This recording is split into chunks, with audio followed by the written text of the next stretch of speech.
that generous introduction. Rabbi Yehuda Krinsky, chairman of Chabad Lubavitch World Headquarters, Rabbi Moshe Kotlarsky, who spoke so movingly just now, vice chairman, Rabbi and Mrs. Holzberg, parents of Rabbi Gavriel Holzberg, Rabbi Shimon Rosenberg, father of Rivka Holzberg, Rabbi Abraham Berkowitz, my friend His Excellency Mark Sofa, Ambassador of the State of Israel, Excellencies, members of the diplomatic community, ladies and gentlemen, brave Mumbaikars, fellow Indians, friends. It is a sober privilege to be with you all this evening on the first anniversary of the horrific tragedy inflicted upon the citizens of Mumbai last November, which claimed amongst its more than 180 victims several foreigners, including 6 Israeli citizens.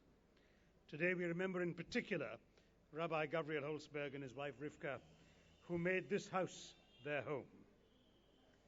If I may be allowed a personal note, I grew up in Bombay, as it was then called, and I watched the unfolding horror here with profound empathy. There is a savage irony to the fact that the attacks in Mumbai began with terrorists docking near the Gateway of India. That magnificent arch, built in 1911, has ever since stood as a symbol of the openness of the city of Mumbai.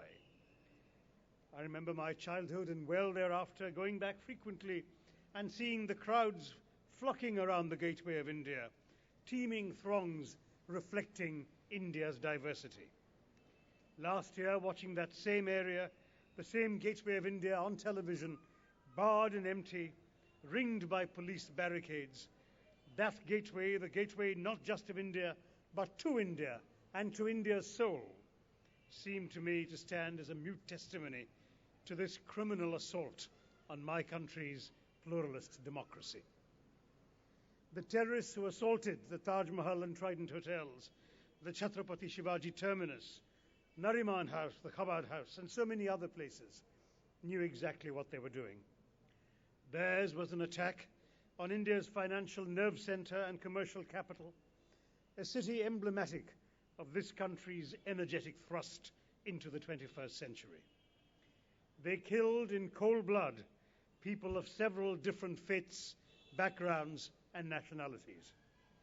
The terrorists demonstrated that their brand of fanaticism is anchored less in the absolutism of pure faith than in the geopolitics of hatred.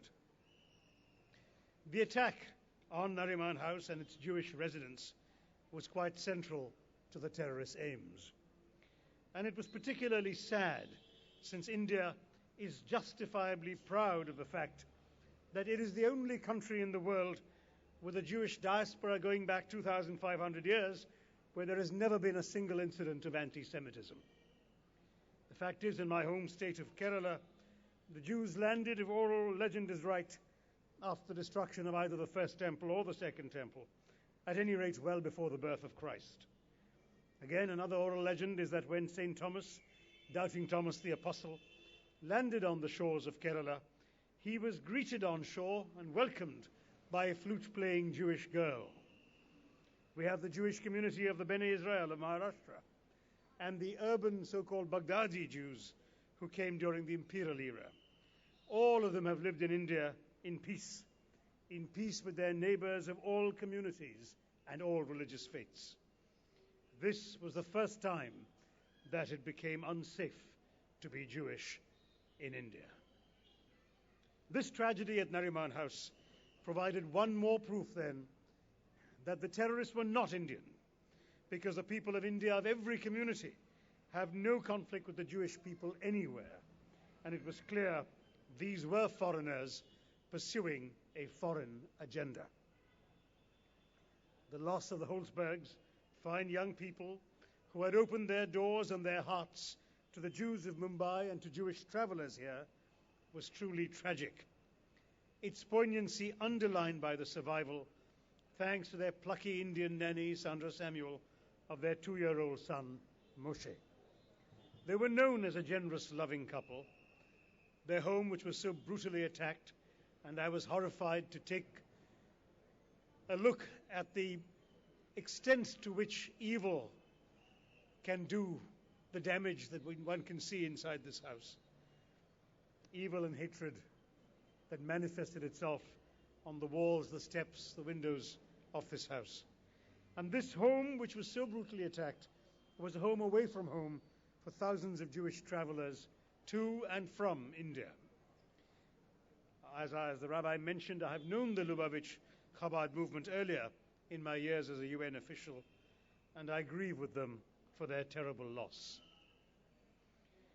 The deaths at Nariman House made conclusively clear that India had become the theatre of action for a global battle, one which threatens Indian lives, it is true, but one whose worldwide objectives also mean that we are not alone in this fight. That is part of the solidarity we are all expressing tonight with all those nations whose citizens lost their lives a year ago in Mumbai. This is also the moment to recall and pay homage to the bravery and sacrifice of the many security forces, policemen and others, and ordinary human beings like hotel staff and Moshe's nanny Sandra, many of whom made the supreme sacrifice in their attempts to rescue innocent civilians from the perpetrators of this unforgivable crime. I salute in pride and admiration the bravery of these Indians who answered the call of duty, the call of conscience, with tremendous courage and conviction, and without a moment of thought or concern about their own lives. Their courage and sacrifice gives a strong message to the terrorists and their masters, wherever they are, that such is the mettle of the sons and daughters of India, whom they have chosen to challenge and threaten. Let a clear message go from this place tonight that India and Indians will not be terrorized. Terror must be resisted, but it is not enough to raise our defenses and improve our intelligence. We must work together to ensure that the malign men who plan such attacks are identified and stopped in their tracks before they can do such harm again. I say to the many foreigners present tonight that we must not let the terrorists imagine that if they attack India, only Indians are concerned. Terrorist attacks anywhere in the world are an assault on our collective conscience as human beings and as citizens of this one world. Our solidarity tonight must be a solidarity of shared suffering, but also a solidarity of shared determination. We have to be united in the face of such outrages. We have to preserve the culture of openness symbolized by the Gateway of India, the values of pluralism, of coexistence and diversity that we cherish and the killers abominate. Tonight we must reaffirm the human spirit, the spirit of Mumbai. The phrase "never again" has been used elsewhere. Tonight it resonates in every Indian heart. Let us mourn what happened in Mumbai, what happened here. Let us pay homage to all the victims of this senseless outrage and tribute to those who overcame the terror. But at the same time, let us strive together to ensure that it never happens again. Thank you. Jai Hind.